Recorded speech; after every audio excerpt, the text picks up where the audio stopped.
Welcome back to our channel study pad. আজ আমাদের আলোচ্য বিষয় দশম শ্রেণীর সম্পাদ্য। এই দশম শ্রেণীর সম্পাদ্যে আমরা 21 নম্বর অধ্যায়ের যে মধ্য সমানুপাতি নির্ণয় আছে সেই মধ্য সমানুপাতি নির্ণয় নিয়ে আলোচনা করব। এর পূর্বে আমরা দুটি ক্লাস করেছি, একটা মধ্য সমানুপাত নিয়ে বেসিক কনসেপ্ট, আর মধ্য সমানুপাতির মধ্যে কোন কোনগুলো পড়ছে, কোনগুলো আছে, আমাদের পরীক্ষার জন্য কোনগুলো করতে হবে সেগুলো নিয়ে আলোচনা করেছি।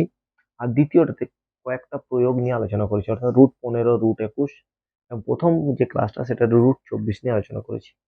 আজ আমরা যেটা আলোচনা করব সেটা হচ্ছে একটু অন্য পদ্ধতি, অর্থাৎ পিথাগোরাসের উপপাদ্য অনুযায়ী মধ্য সমানুপাত নির্ণয়। পিথাগোরাসের উপপাদ্য, তাহলে প্রথমত পিথাগোরাসের উপপাদ্যটা কি জানতে হবে। পিথাগোরাসের উপপাদ্য যদি জানতে হয় তাহলে আমাদের উপপাদ্যগুলি দেখতে হবে। 50 নম্বর 49 নম্বর যে উপপাদ্যগুলি আছে সেগুলি দেখতে হবে, কারণ সেখানে পিথাগোরাসের উপপাদ্য এবং পিথাগোরাসের বিপরীত উপপাদ্য নিয়ে দুটি উপপাদ্য আছে। সেই উপপাদ্য দুটি যদি তোমরা ভালো করে দেখো তাহলে দেখবে খুব সহজেই পিথাগোরাসের উপপাদ্যটি বুঝতে পারছো। তাহলে এই পদ্ধতিটা শেখার জন্য আমার একটা বেসিক কনসেপ্ট লাগছে, সেটা হচ্ছে যে পিথাগোরাসের উপপাদ্যটা কি এবং কোন কনসেপ্টটা নিয়ে পিথাগোরাসের উপপাদ্যটা তৈরি হয়েছে। তাহলে প্রথমে আমাদেরকে যেটা করতে হবে, একটা সমকোণী ত্রিভুজ আমাদেরকে অঙ্কন করে নিতে হবে, এবং সেই সমকোণী ত্রিভুজের, ধরে নাও এখানে একটা সমকোণী ত্রিভুজ যদি অঙ্কন করি, ঠিক আছে, এটা সমকোণী ত্রিভুজ, আমরা একটা সমকোণী ত্রিভুজ দেখো অঙ্কন করলাম। যে ত্রিভুজের একটা কোণ সমকোণ তাকে বলা হয় সমকোণী ত্রিভুজ। তাহলে এখানে আমরা যদি বলি যে এ বি সি একটা সমকোণী ত্রিভুজ, তাহলে বি কোণটা হচ্ছে সমকোণ। বি কোণ যদি সমকোণ হয়, বি কোণের বিপরীত বাহু হচ্ছে অতিভুজ। বি কোণের বিপরীত বাহু হচ্ছে অতিভুজ, এবং নিচে যেটা হচ্ছে সেটা হচ্ছে ভূমি, এবং আর একটা বাহু হচ্ছে লম্ব। লম্ব, ভূমি এবং অতিভুজ, ঠিক আছে। পিথাগোরাসের উপপাদ্য অনুযায়ী আমরা জানি যে অতিভুজের স্কোয়ার ইকুয়াল টু লম্ব স্কোয়ার যুক্ত ভূমি স্কোয়ার। তাহলে অতিভুজের স্কোয়ার মানে অতিভুজের উপর যদি একটি বর্গক্ষেত্র অঙ্কন করা হয়, তাহলে লম্বর উপর যে বর্গক্ষেত্র অঙ্কন করা হবে এবং ভূমির উপর যে বর্গক্ষেত্র অঙ্কন করা হবে তাদের সমষ্টির সমান হবে। তাহলে পিথাগোরাসের উপপাদ্য জানতে আমাদের হচ্ছে, কারণ পিথাগোরাসের উপপাদ্য না জানলে আমরা এই ফর্মুলাটা জানতে পারবো না। তাহলে এটা আমাদের জানতে হচ্ছে যে অতিভুজের স্কোয়ার ইকুয়াল টু ভূমি স্কোয়ার যুক্ত লম্ব স্কোয়ার। তাহলে এখানে আমার বের করতে বলেছে √12। আচ্ছা, এই √12টা কোন কোন সংখ্যার বর্গ করে আমরা √12টা পেতে পারি। দেখো, 1-এর বর্গ আর 2-এর বর্গ যদি করি তাহলে 5 হচ্ছে। 2-এর বর্গ আর 3-এর বর্গ যদি করি, 2-এর মানে 4 আর 9 13 হচ্ছে। তাহলে এক্ষেত্রে হচ্ছে না, 4-এর বর্গ করি 16 হচ্ছে, 2-এর বর্গ যদি 4 হচ্ছে। তাহলে আমরা এটা লিখতে পারি যে 4-এর বর্গ মাইনাস 2-এর বর্গ, 4-এর বর্গ মাইনাস 2-এর বর্গ। তাহলে এখানে আমরা বলতে পারি যে এখানে অতিভুজটা যদি যে কোনো একটা এই পাশে আছে, ভূমি কিংবা লম্ব, আমি ধরে নিলাম ভূমিটা এই পাশে আসছে, ঠিক আছে। তাহলে আমরা লিখব যে এ বি স্কোয়ার ইকুয়াল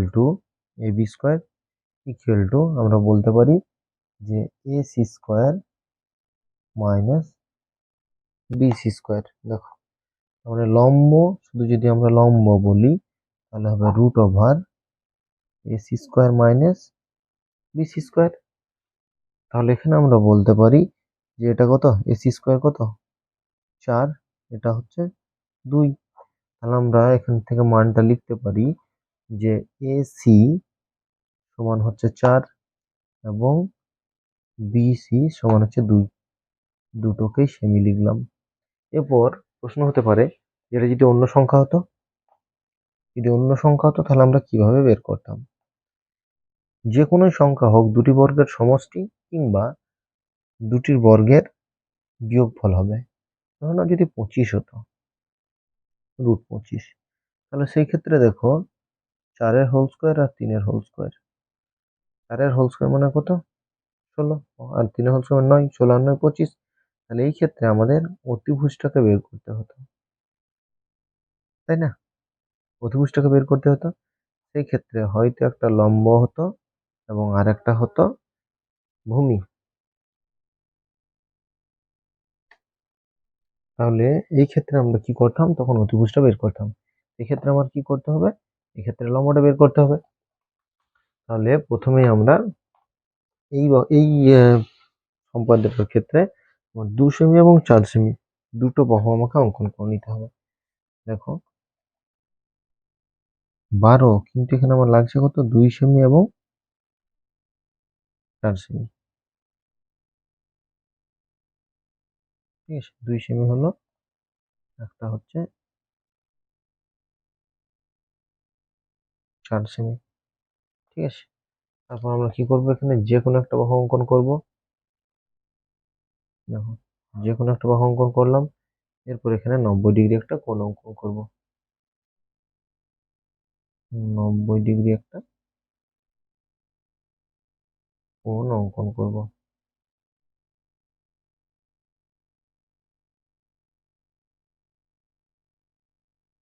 ঠিক আছে, এটা নড়ে যাওয়ার জন্য বারবার কিন্তু গন্ডগোলটা হচ্ছে।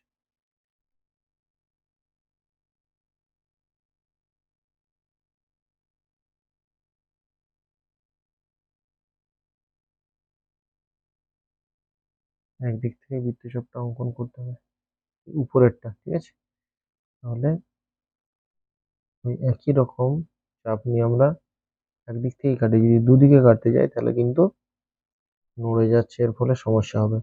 তাহলে প্রথম রেখাটা যেটা উপরেরটা, তাহলে এবার আমরা 90 ডিগ্রি কোণটা অঙ্কন করে নিলাম। তোমরা কিন্তু সবসময় পেন্সিলেই করবে। ঠিক আছে, পেনে করাতে অনেক রকম সমস্যা, ভুল হলে সেটা মেটানোও সমস্যা। ঠিক আছে, দেখো তাহলে সমকোণী অঙ্কন করে নিলাম। এরপর আমরা ভূমিটাকে 2 সেমিটাকে মাপ করলাম, 2 সেমিটা মাপ করে নিলাম, 2 সেমিটা মাপ করে আমরা ভূমিটা কেটে নিলাম। এরপর এটা হচ্ছে অতিভুজটা 4 সেমি, 4 সেমিটা মাপ করলাম, 4 সেমিটা মাপ করে আমরা দেখো কেটে নিলাম। তাহলে আমরা যদি নাম লিখি, এটা ছিল বিসি, এটা ছিল এসি। ঠিক আছে, তাহলে এটা হলো বিসি, এটা হলো এসি, সরি এ, এটা হলো এ। এরপর আমরা এই অতিভুজটাকে জয়েন করব। অতিভুজটাকে জয়েন করলাম, এর ফলে আমরা এই যে লম্বটাকে, লম্বর মাপটাকে করে নেব। কত হচ্ছে 3.5।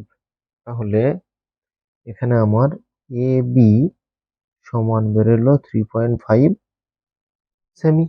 তাহলে √12 এর মান, অতএব √12 ইকুয়াল টু 3.5। এই যে 3.5 প্রায় হবে, কারণ এটা অ্যাপ্রক্সি, প্রায়, মানে এটা কিন্তু সঠিক, একদম যে সঠিক সে নয়। এই বৃত্তচাপ দেখবে নিচেরটা কিন্তু নয়। তাহলে এই পিথাগোরাসের উপপাদ্য অনুযায়ীও কিন্তু সম্পাদ্য করা সম্ভব বা সমানুপাতি নির্ণয় করা সম্ভব। তাহলে এটা একটা নতুন ধরনের পদ্ধতি তোমরা শিখলে। এরপরে তোমাদের যদি অন্য কোনো সংখ্যা বের করতে দেয়, ধরুন √13 বের করতে দিয়েছে, √13 একটা পদ্ধতি বলেই দিই, √13। তাহলে √13কে তোমরা এইভাবে ভাঙতে পারো, 3 এর স্কোয়ার, 4 এর স্কোয়ার। তাহলে এটা অতিভুজটা বের করতে হবে। তাহলে একটাকে তোমরা লম্ব ধরে নেবে, আর একটাকে ভূমি ধরে নেবে, লম্ব আর ভূমি। এখানে দেখবে যে কোন দুটোর বর্গ হচ্ছে। ঠিক আছে, কোন দুটোর বর্গ হচ্ছে সেটার উপর ডিপেন্ড করবে তোমার, যে কিভাবে তোমরা করবে। 34 যদি বলে দেয়, √34, দেখো 5 এর স্কোয়ার মানে 25, আর 3 এর স্কোয়ার মানে হচ্ছে 9, তাহলে 25 আর 9 34। তাহলে প্রত্যেকটার ক্ষেত্রে আমরা কিন্তু এইভাবে সমাধানগুলো করতে পারবো, সম্পাদ্যগুলো করতে পারবো।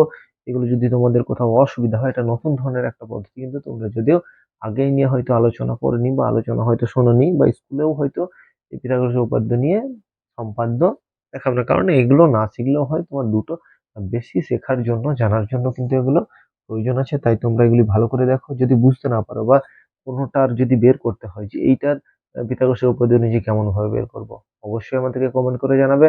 আর যদি তোমাদের ক্লাসটি ভালো লেগে থাকে, অবশ্যই বন্ধুদের মধ্যে শেয়ার করবে। আমাদের চ্যানেল নতুন হলে অবশ্যই চ্যানেলটিকে সাবস্ক্রাইব করবে। আজ এই পর্যন্তই। পরবর্তী ক্লাসে আমরা খুব শীঘ্রই হাজির হব। ততক্ষণ পর্যন্ত সকলকেই ধন্যবাদ। সবার দিন ভালো হোক, সুস্থ থাকো, ভালো থাকো এবং ভালো করে পড়াশোনা করো।